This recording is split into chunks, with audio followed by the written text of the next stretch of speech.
कि हमारे प्रवासी मजदूर भाइयों पे उनके पेट में रोटी की भूख है, इसलिए वो सरकार से सवाल नहीं कर रहे हैं। काश यही हाल जो है चंद अमीरों का हुआ होता।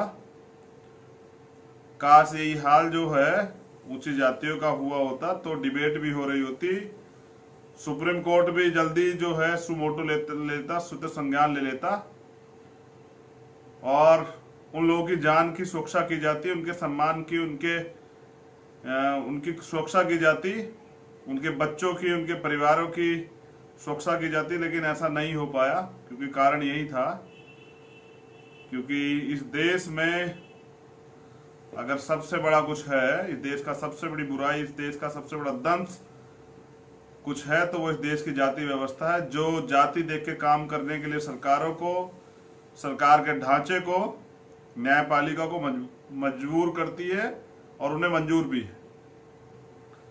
वो वही देख के जो है कार्य करते हैं। तो इसलिए देरी हुई, 2 सवा 2 महीने लग गए सुप्रीम कोर्ट को संज्ञान लेते हुए। हजारों लोगों की जान चली गई, हजारों लोगों के घर, हजार लोग घर से बेघर हो गए हैं। किस तरह से लोग तड़पे हैं आपने देखा होगा। अभी की जो खबरें हम लोगों ने वो की हैं, पीने का पानी नहीं है ट्रेनों में, अमीरों के बच्चों के लिए हवाई जहाज हैं, गरीबों के लिए बस भी नहीं है, लाठियां हैं। पीने का पानी नहीं है, टॉयलेट का पानी पीना पड़ रहा है। एक भद्दा मजाक हो रहा है गरीबों के साथ। उसके साथ साथ कभी ट्रेन जो है 7-8 दिन गायब हो जाती है, खाने की व्यवस्था नहीं है। रेलवे स्टेशन पे एक माँ दम तोड़ देती है और बच्चा उसके ऊपर जो चादर जो है, जो ओढ़ी हुई है चादर, उस चादर में खेल रहा है। एक मजदूर जा रहे होते, ट्रक हादसा होता है, एक्सीडेंट होता है, माँ की लाश बराबर में पड़ी हुई है, 1.5 साल का बच्चा जो है माँ माँ चिल्ला रहा है, कौन लौटा देगा। देखिए, मैं लोकतंत्र के बारे में कई बार आपको बता चुका हूं। लोकतंत्र में अगर कोई अपराध होता है, जो अपराध जिसको रोका जा सकता, तो उसके लिए सरकार पूर्ण रूप से जिम्मेदार है। लेकिन क्योंकि लोग जागरूक नहीं है अपने अधिकारों के प्रति, क्योंकि लोग जागरूक नहीं है अपने फंडामेंटल और कॉन्स्टिट्यूशनल राइट के प्रति, इसलिए सरकारें जो हैं लगातार आपको लूटती हैं, खसोटती हैं, आपके अधिकार सीज रखती हैं। जिस तरह से लेबर लॉ में हुआ, अभी लेबर लॉ को प्रभावित करने का काम किया गया। उद्देश्य यही है कि एफडीआई का विरोध करने वाली सरकार पूर्ण रूप से एफडीआई करने के पक्ष में है। और किस तरह से, जैसे ब्रिटिश गवर्नमेंट में यहाँ मजदूरों का शोषण होता था, वो किस तरह किया जाए, ये इसके लिए खुली छूट देने का काम जो है लेबर लॉ में जो बदलाव किया जा रहा है, वो उसी का उदाहरण है कि चाहे मजदूरों से 8 की जगह 12 घंटे, 14 घंटे, 16 घंटे काम करा जाए, छुट्टी दी जाए या नहीं दी जाए, या उनको बोनस दिया जाए या नहीं दिया जाए, या उनको अगर वो अपने अधिकारों के प्रति या शोषण के प्रति अत्याचार उठाते हैं, क्या वो खिलाफ आवाज उठाते हैं, तो उनकी नौकरियां छीन ली जाए। तो ये जो तरह तरह के रेस्ट्रिक्शंस जो हैं, रोक जो हैं, जो रहती थी पहले लेबर लॉ के कारण, उसको खत्म करने का प्रयास किया जा रहा है। पूंजीपतियों पे कोई कार्रवाई नहीं होगी, वो कितना बड़ा लोन ले जाएं और चुकाएं या ना चुकाएं, लेकिन वो पार्टी फंड में चंदा देते रहे, बहुत है, सरकार का काम होता रहता है। तो देश को सोने की चिड़िया कहने वाले प्राइम मिनिस्टर ये कहने वाले कि देखिए, मैंने पहले भी कहा था, फिर दोबारा दोहरा रहा हूं कि जब भी कोई संकट की घड़ी आती है तो पैकेज पे पैकेज, पैकेज पे पैकेज की घोषणा की जाती है और फिर पूछते हैं कि कुछ मिला क्या, आपको कुछ मिला क्या, या आपको कुछ मिला क्या। तो ऐसी घोषणा आपने की है, किसी गरीब को कुछ मिला क्या? आप मेरे कमेंट में जरूर बताइए, किसी गरीब तक कुछ पहुंचा क्या? किसी मध्यम वर्गीय व्यापारी को कुछ मिला क्या, कोई सहूलियत? किसी मजदूर को अपना घर चलाने के लिए कुछ मिला क्या?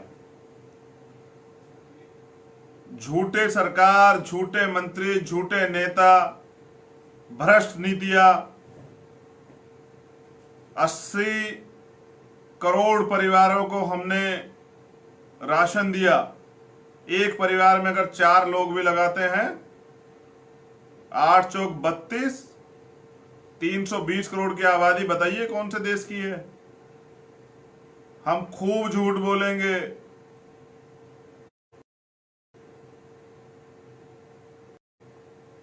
हम खूब झूठ बोलेंगे, लगातार झूठ बोलेंगे।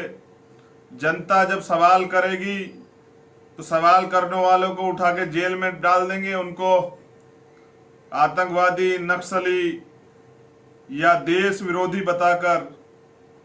अब बताइए साहब, सरकार का विरोध करना, देश का विरोध करना कहां होता है। कोई भी सरकार राष्ट्रभक्त तो नहीं हो सकती है, क्योंकि वो तो उन लोगों के लिए काम करेगी। जिस तरह से अगर मैं अपनी बात करूं तो मैं, मेरा प्रथम उद्देश्य रहेगा कि इस देश के कमजोर वर्ग के लोगों को, बहुजन समाज के लोगों को, SC ST OBC माइनॉरिटी के लोगों को और गरीबों को प्रथम जो है अधिकार दिए जाएं, जिससे वो अपने जीवन को मजबूती से जी सके। तो मैंने कुछ आंकड़े भी तैयार किए हैं हमारे साथियों ने, और हमारी राय ये थी कि उस पर कल हम एक प्रेस रिलीज भी जारी करेंगे। सरकार के पास तो कोई नीति नहीं है, आजाद समाज पार्टी की तरफ से हम लोग उनको सुझाव देंगे किस तरह से वो अर्थव्यवस्था को दोबारा से पटरी पे ला सकते हैं। तो वो फैक्ट से जो है लाइव में ना बोलकर मैं प्रेस रिलीज देके जो है कल कोशिश करूंगा कि पूरे देश को, पूरी दुनिया को और भारत की निकम्मी, झूठी पूंजीपतियों की सरकार को आपकी आंखें खोल सकूं, उनको रास्ता दिखा सकूं कि वो इस देश के लोगों के बारे में सोच सकें। देखिए, भारत की अर्थव्यवस्था और आम आदमी की अर्थव्यवस्था का बुरा हाल है, बहुत नाजुक दौर में है। सरकार गंभीरता से नहीं ले रही है। सरकार तो एक एजेंडे पे है किस तरह से जो है पूंजीपतियों का भला किया जाए, किस तरह से सत्ता से पैसा और पैसे से सत्ता प्राप्त की जाए, किस तरह से मजदूरों को, गरीबों की जान ली जाए और अमीरों को किस तरह से लाभ दिया जाए, उसी का प्रयास सत्ता कर रही है, सरकार कर रही है।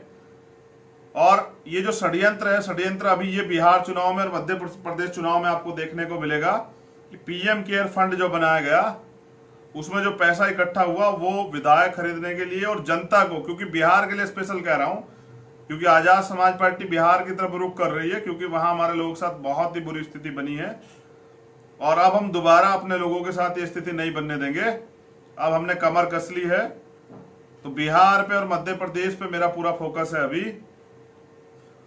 बिहार में जो हमारे मजदूर भाई है, उन्होंने जो दंश झेला है, उसको परमानेंट निजात दिलाने के लिए और उनको बाहर कहीं नहीं जाना पड़े रोजगार के लिए, इसलिए बिहार में रोजगार पैदा करने के लिए अब भीम आर्मी की जो राजनीतिक दल है आजाद समाज पार्टी, वो मजबूती से कार्य करेगा।